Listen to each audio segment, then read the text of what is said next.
여러분 안녕하세요. 생각남 ETF입니다. 이번 한 주는 정말로 무난하게 흘러간 것 같은데요.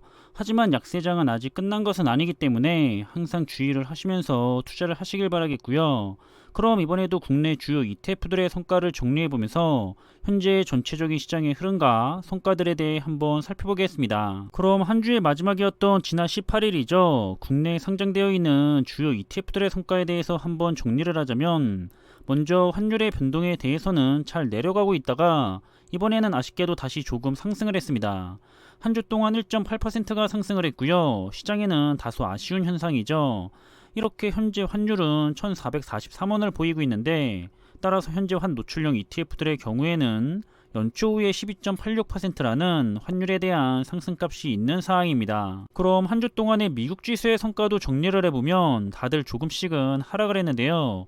결국 S&P 500 지수는 0.6%가 하락을 했고요. 나스닥 100 지수도 마이너스 1.1%, 그리고 필라델피아 반도체 지수도 나스닥 100 지수와 똑같이 1.1%가 하락을 했던 한 주였습니다. 그럼 국내의 주요 ETF들의 성과에 대해서는 사실 크게는 변화가 없었는데, 환율이 상승을 하면서 조금씩 이득을 봤고요. 그런데 반대로 한해치 상품인 미국 팡플러스 ETF가 지난주에 이어서 가장 좋은 흐름을 다시 보여줬고요. 반대로 국내에 투자를 하는 ETF들은 모두 다 하락을 했습니다. 그리고 금요일에 미국의 시장에서는 시장이 크게 움직이지 않았는데, 그래도 결국 S&P 500 ETF는 0.5%가 더 상승을 했고요. 반면에 나스닥 100 ETF는 마이너스 0.06%죠. 아주 소폭 하락을 하면서 마무리했기 때문에 다가오는 월요일에 국내 시장은 무난한 흐름으로 시작을 하게 될 것 같습니다. 그럼 고점 대비 하락률을 살펴보자면, 현재 S&P 500 ETF는 8%가 하락해 있고요. 나스닥 100 ETF도 마이너스 21%, 미국 팡플러스 ETF는 마이너스 44%, 그리고 미국 테크 탑10 ETF도 마이너스 29%, 마지막으로 글로벌 브랜드 탑10 ETF도 현재 고점에서 19%가 하락해 있습니다. 그리고 반도체 테마의 ETF를 살펴보면 일단 모든 테마의 반도체 ETF들이 한 주 동안 좋은 모습을 보였고요. 그리고 이번에 아주 좋은 반도체 ETF가 상장을 했죠. 에이스 글로벌 반도체 탑4 플러스 솔렉티브 ETF인데, 미국 탑10 ETF와 같이 최고의 반도체 탑4의 기업들에게 집중적으로 투자를 하는 ETF입니다.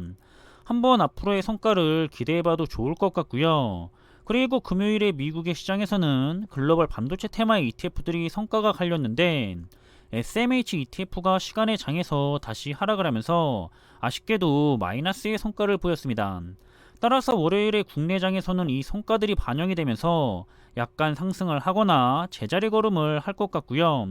그럼 고점 대비 하락률을 살펴보자면, 현재 국내 반도체 ETF들은 30에서 32% 정도 하락해 있고, 가장 중요한 글로벌 반도체 ETF들은 마이너스 23에서 25%, 그리고 중국의 반도체 ETF도 현재 고점에서 33%가 하락해 있습니다. 다음 살펴볼 부분은 미래자동차와 관련된 국내 ETF들인데요.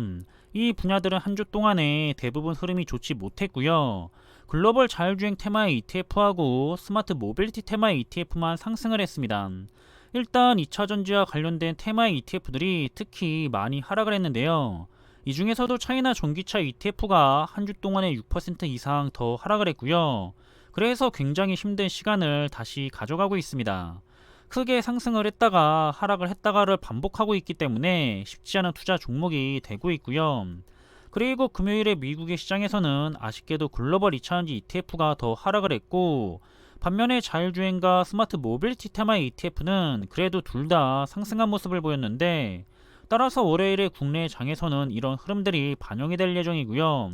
그럼 현재 고점 대비 하락률을 살펴보자면, 국내 2차전지를 대표하고 있는 타이거 2차전지 테마 ETF가 18%가 하락해 있고, 중국을 대표하고 있는 차이나 전기차 ETF는 마이너스 38%, 그리고 글로벌 2차전지 ETF는 마이너스 20%, 글로벌 자율주행 테마의 ETF도 마이너스 20%, 마지막으로 미국의 스마트 모빌리티 테마의 ETF 역시 현재 고점에서 38%가 하락해 있습니다. 다음은 메타버스와 클라우드, 사이버 보안, 그리고 혼합 테마와 관련된 국내 ETF들인데요.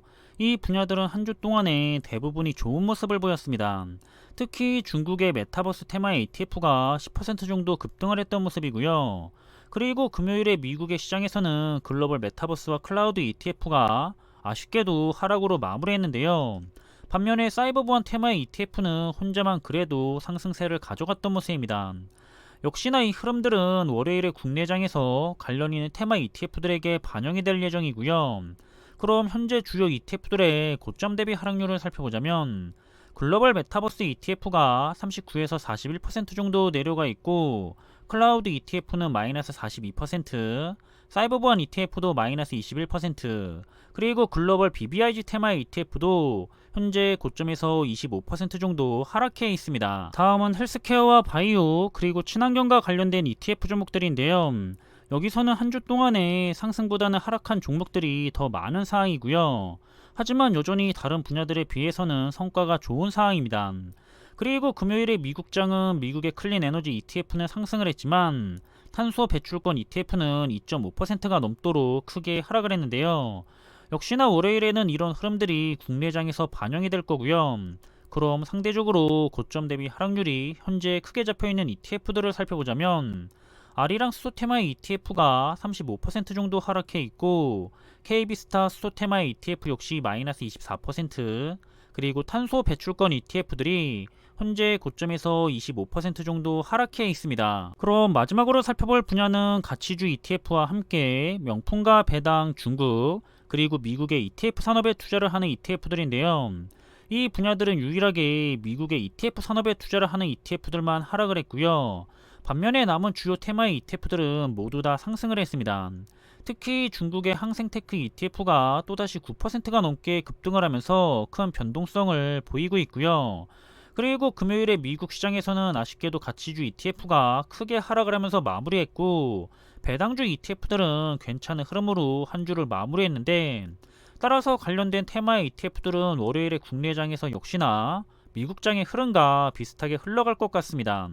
그럼 마찬가지로 고점 대비 하락률에 대해서 상대적으로 많이 내려가 있는 테마의 ETF를 살펴보자면 명품 테마의 ETF가 19% 정도 내려가 있고, 중국의 가창판 ETF도 마이너스 23%, 그리고 중국의 항생테크 ETF가 59% 정도의 큰 하락률을 여전히 투자자들에게 보이고 있습니다. 그럼 이렇게 이번에도 주요 ETF들의 흐름들을 정리를 했는데요.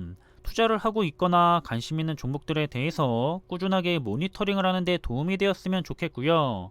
이번 한 주는 무난하게 한 주가 흘러갔던 것 같은데, 다음 주에는 FOMC의 회의록이 공개가 되기 때문에 시장에 어느 정도는 한번 영향을 미칠 것 같습니다. 모쪼록 계속해서 좋은 투자를 하시길 바라겠고요. 그럼 이번 영상의 내용은 여기서 마무리하겠습니다. 저는 다음에 더 좋은 정보들을 가지고 다시 찾아뵙겠습니다. 감사합니다.